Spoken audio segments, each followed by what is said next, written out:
3. Nama Kampung Makassar dari Jakarta hingga Afrika. Riwayat penamaan tak lepas dari jejak orang Makassar.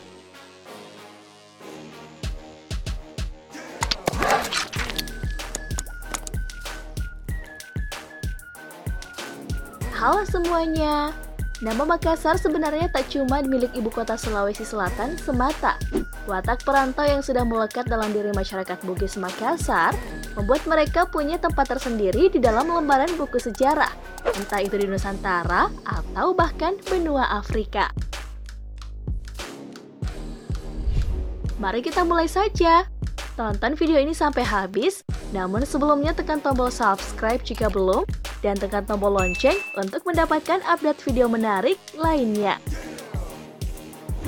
Kebiasaan merantau dan kesan masyarakat di perantauan membuat nama Makassar kini diabadikan menjadi nama beberapa wilayah di luar Pulau Sulawesi. Nah, berikut ini beberapa tempat tersebut serta riwayat singkat asal-usulnya.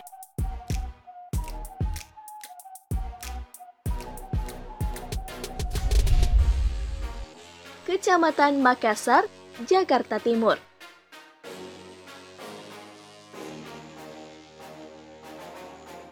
Kita buka daftar pendek ini dengan salah satu wilayah di ibu kota negeri tercinta, Kampung Makassar, bukan Makassar. Ini terletak di wilayah Jakarta Timur, meliputi Kelurahan Cipinang Melayu, Kebonpala, Makassar, Pinang Ranti, dan Halim Perdana Kusuma. Menurut catatan sejarah Hindia Belanda, Dr. Fredrik de Haan, asal-usul penamaan Makassar berasal dari sebutan atas pemukiman orang-orang Makassar yang tiba di Batavia di bawah pimpinan Kapten Daeng Matara sejak tahun 1686. Mereka adalah tawanan perang Makassar yang bergejolak pada tahun 1660 hingga 1669. Sempat diperlakukan sebagai budak, para tawanan kemudian dimasukkan ke dalam regu pasukan bantuan serta ikut terlibat dalam sejumlah peperangan VOC. Lebih jauh pada tahun 1810, Gubernur Jenderal Herman William Daendels menggabungkan regu ini dengan pasukan yang terdiri dari orang-orang Bugis. Saat bala tentara Jepang menguasai Indonesia di awal dekade tahun 1940-an, Kampung Makassar menjadi pusat penahanan lebih dari 100.000 warga Belanda dan Eropa kecuali Jerman. Distrik Makassar, Bangkok. Wilayah elit yang terletak di timur Bangkok ini juga punya pertalian yang erat dengan sejarah perlawanan rakyat Makassar. Menurut cerita, salah satu putra Sultan Hasanuddin yakni Daeng Mangale minta suaka ke Raja Siam saat itu, Somdet Pranarai Ramatibodi III. Setelah situasi perang Makassar antara kerajaan Gotalo dan koalisi pimpinan VOC kian memburuk. Singkat cerita, Daeng Mangale beserta keluarga dari 250 pengikutnya menjajakan kaki di tanah Siam pada tahun 1664. Dengan reputasi sebagai pasukan ulung, orang-orang Bugis Makassar di Bangkok tak sulit mendapatkan jabatan tinggi kerajaan Ayutthaya. Seiring waktu rakyat merasa cemas saat Konstantin Paulkon, warga Yunani mantan pegawai Serikat Dagang Hindia Timur, East India Company milik kerajaan Inggris itu, menjadi penasehat pribadi Raja Pranarai. Puncaknya pada tahun 1688, rakyat memberontak melawan 300.000 serdadu Prancis lantaran takut jika kerajaan mereka bakal diduduki oleh salah satu kekuatan Eropa tersebut. Daeng Mangale ikut serta membantu perlawanan. Dari catatan pelaut Prancis, Claude de Corbin, diketahui jika jumlah pasukan di medan tempur tak sebanding. Pasukan Daeng Mangale hanya beranggotakan 40 orang, sementara gabungan Siam Portugis Prancis sejumlah hampir 1.000 orang.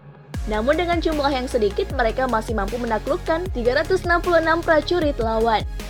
Pada 13 Desember tahun 1688, Raja memerintahkan bumi hangus tempat tinggal etnis Makassar. Namun, perlawanan hebat hingga titik darah penghabisan jadi pilihan. Terkesan dengan riwayat Daeng Mangale beserta pengikutnya, warga lokal menamai wilayah bekas tempat tinggal mereka sebagai Makassar, sebutan Makassar di lidah orang Thailand.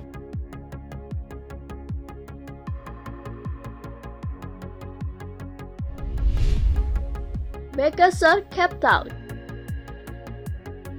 Nama Makassar juga ada di sudut pesisir Afrika, tepatnya di kota Cape Town, Afrika Selatan. Penamaan wilayah tersebut erat kaitannya dengan kedatangan Syekh Yusuf, salah satu kerabat Sultan Alauddin. Sosok pemilik nama lengkap Abadin Tadia, Jo Soeb itu membantu perlawanan Sultan Ageng Tritayasa di Kesultanan Banten melawan VOC pada tahun 1683. Setelah pemberontakan berhasil dipadamkan, Syekh Yusuf menyerahkan diri. Sempat dibuang ke Sri Lanka pada September tahun 1684. Beliau kemudian dipindahkan ke Cape Town pada 27 Juni tahun 1693 bersama 2 istri dan 12 anak. Menurut buku Histories of Muslim in South Africa, ia tiba pada 2 April 1694 dan langsung ditempatkan di wilayah terpencil Zandvoort demi meminimalisir pengaruhnya terhadap budak Afrika milik Belanda dan Inggris. Rencana tersebut nyatanya gagal. Rumah Syekh Yusuf menjadi perlindungan budak dan menjadi pusat komunitas Islam pertama di Afrika Selatan. Syekh Yusuf mangkat pada 23 Mei tahun 1699 dan sempat dimakamkan di Zandvoort yang belakangan berubah nama menjadi Makassar. Jenazahnya kemudian dipindahkan kembali ke Goa pada tahun 1705 atas permintaan Sultan Abdul Jalil tahun 1677 hingga tahun 1709. Kini makamnya berada di Lakiung, sekitar 21 menit perjalanan dari pusat kota Makassar. Usai dianugerahi gelar pahlawan nasional pada 1995, Syekh Yusuf juga mendapat medali penghargaan dari pemerintah Afrika Selatan pada tahun 2009 atas jasanya dalam perlawanan terhadap kolonialisme. Teman-teman, inilah saatnya untuk mengisi ulang otak Anda dengan informasi yang lebih bermanfaat. Di channel ini, Anda akan menemukan banyak hal menarik dan berguna, banyak energi positif, serta informasi bermanfaat. Jika Anda pertama kali berkunjung ke channel ini, kami berharap Anda menyukainya.